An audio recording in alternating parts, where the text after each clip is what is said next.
રાસાયણિક ખાતર વગર પણ બટાકાની ખેતી શક્ય છે. જાણો કેવી રીતે.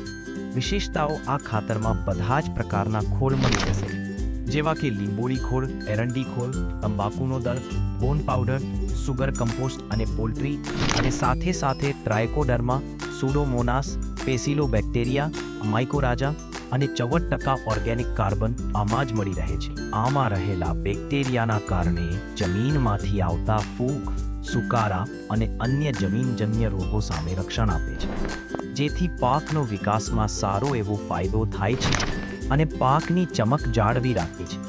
આ બધા ખોળથી જમીન પોચી અને છિદ્રાળુ બને છે, જેના કારણે જમીનમાં હવાની અવરજવર વધે છે અને જમીનની ભેજ સંગ્રહ શક્તિ વધે છે. સાથે સાથે જમીનનું પીએચ સંતુલિત થાય છે અને જમીનમાં ક્ષારનું પ્રમાણ ઘટાડે છે અને જમીનમાં સુધારો લાવે છે.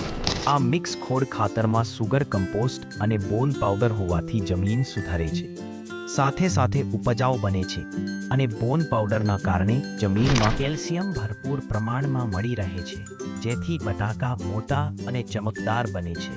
ખાસ કરીને ખારાશવાળી જમીનમાં આ ખાતર ખૂબ જ ઉપયોગી અને ફાયદાકારક નીવડે છે. આ ખાતરના ઉપયોગ પછી બીજા અન્ય રાસાયણિક ખાતરો વાપરવાની જરૂર રહેતી નથી. હવેથી આર્યમાન ઓર્ગેનિક સાથે બટાકાની ખેતી બનાવો સફળ અને સરળ.